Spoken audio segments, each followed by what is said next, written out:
Do Big Ben and LeBron's talents undermine their abilities as leaders? Let me answer and preface this by what Phil Jackson said. There's nothing harder as a coach than to coach an aging star. And that's interesting because it tells a lot about what we're seeing right now in these two examples.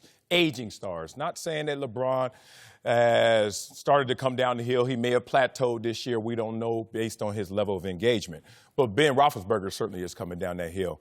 The curse of the gifted. We've heard that 1,000 times, and it seems like these are examples as well, where your gifts will actually go out there and it will distract you and it will distance you from what really the issue is with an individual in terms of what's his mental makeup, what's his character, because he's just so damn talented. He jumps out the gym. You can't sack him.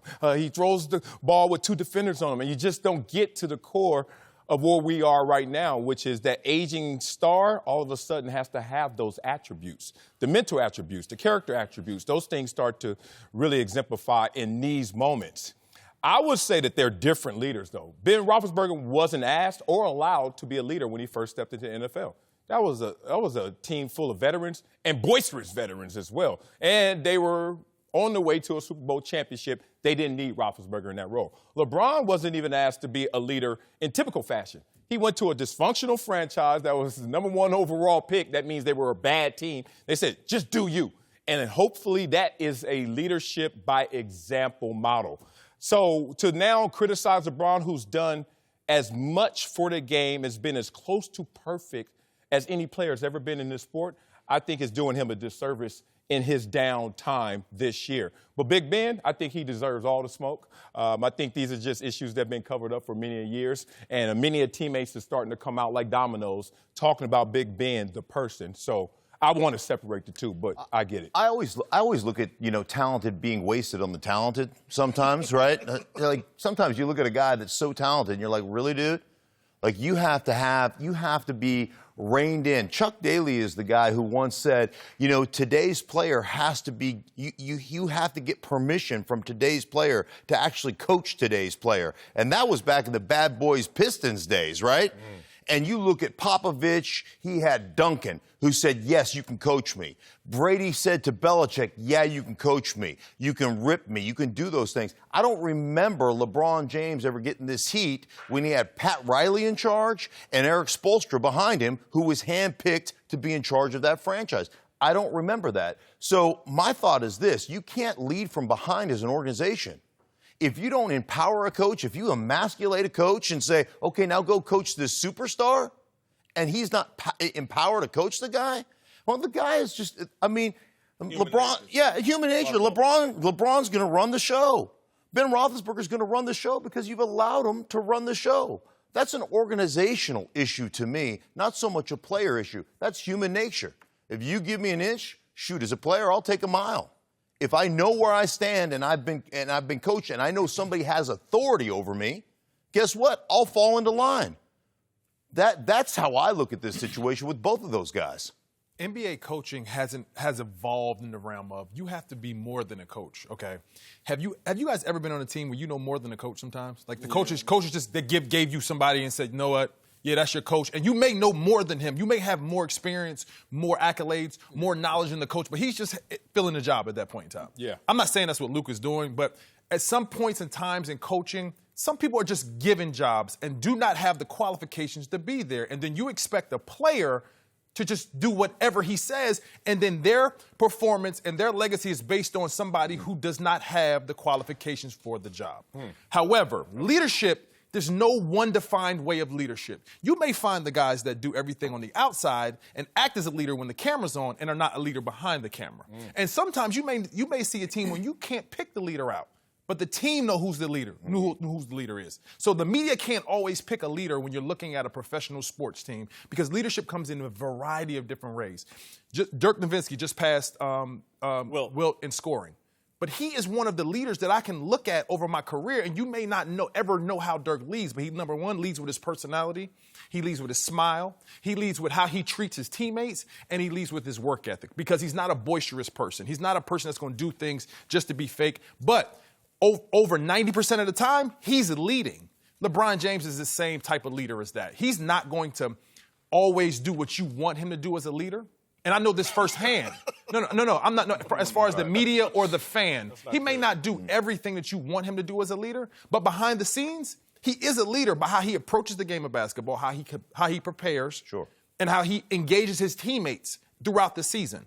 There's leadership in that. It's not always just you have to sit next to the coach, you have to be engaged in every huddle. That's not all that leadership is encompassed by. So Dante, sometimes it's different. That's what I'm saying. It's different. I know him to be a leader. I have experience with him being a leader on our teams because he sets the tone on a daily basis of being the guy you can count to in those moments. So is it as simple as I've never seen this before. I am actually being coached by a guy who got drafted the same year as I did, and he got drafted after me. But now I have to listen to everything he says. Is it just that simple for LeBron this year?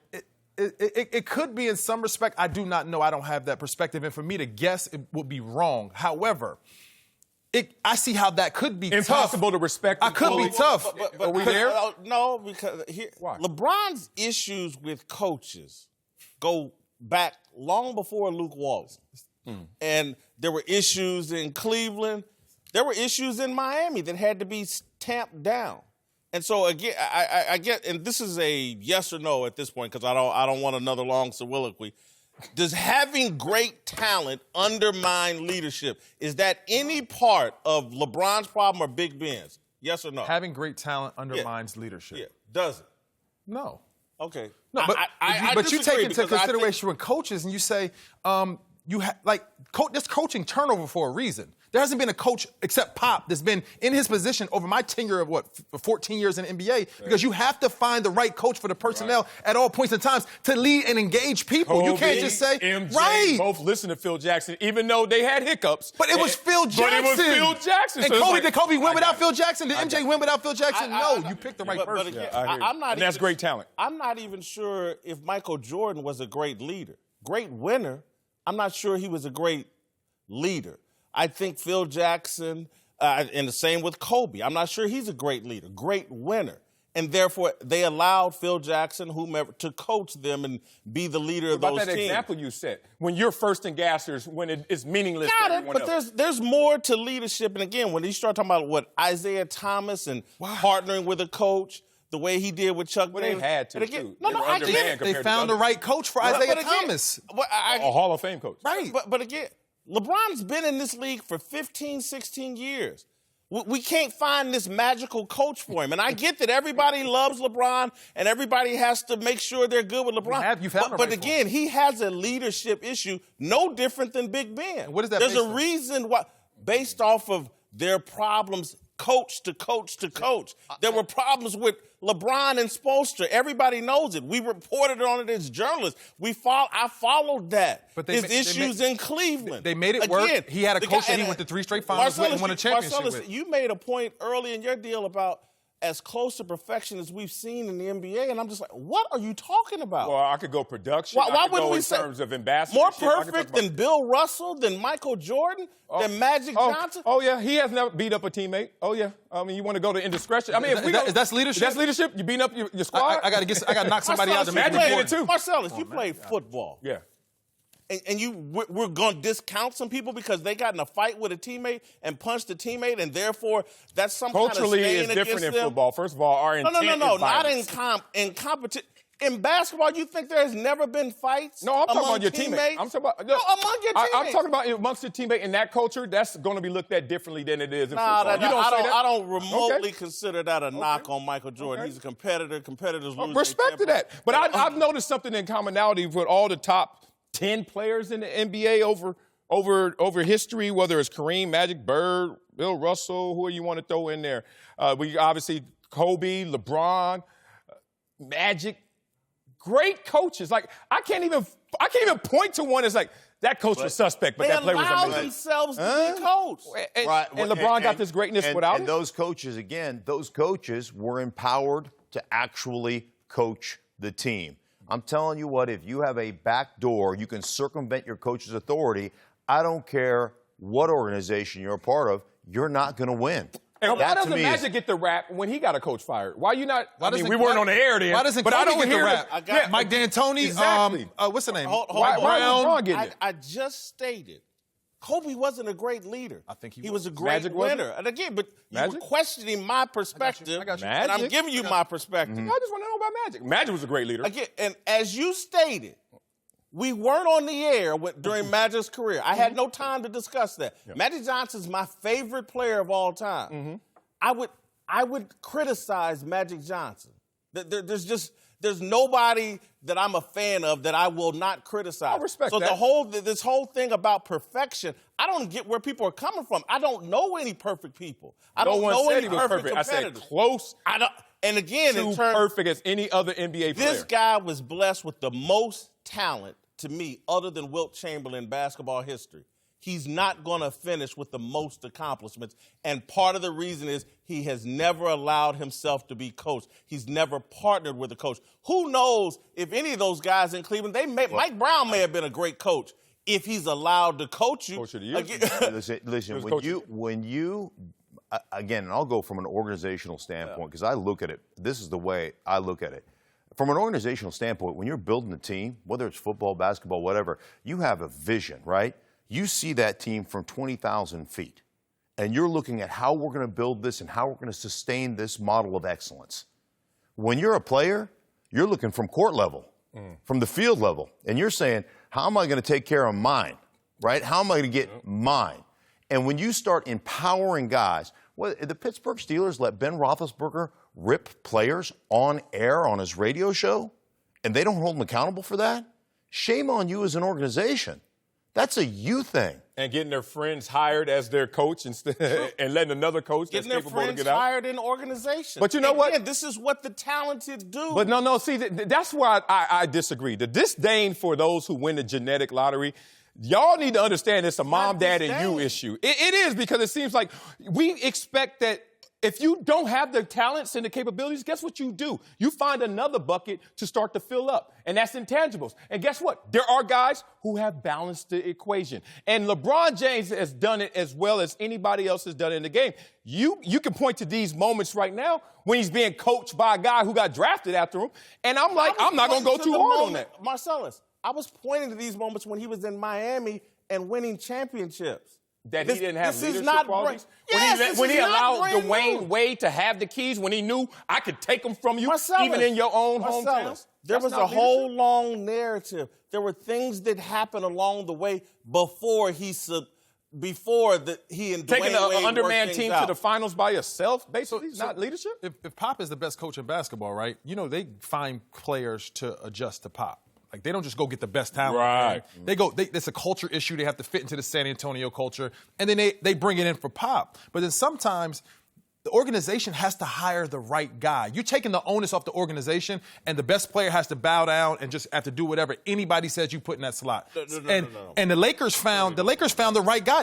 They went and got the best on the market in Phil Jackson, paired him with Kobe, and Kobe didn't win a championship without Phil. And there's been many in between the Phil Jackson era and after, and it just hasn't worked because there are some coaches who are special. You have to find the special ones to be able to win and to partner with the star. To someone drafted after him, or the video technician, and they're supposed to respect. I'm gonna go through like you the video tech, and you now coaching the greatest player. Here's a copy of my monologue. Is there anywhere in here where I said LeBron bow down to Luke Walton? No, but that's not part of my argument. Right, but why? That's not part of my argument. My argument is LeBron's talents, like a lot of talented people, makes him difficult to coach.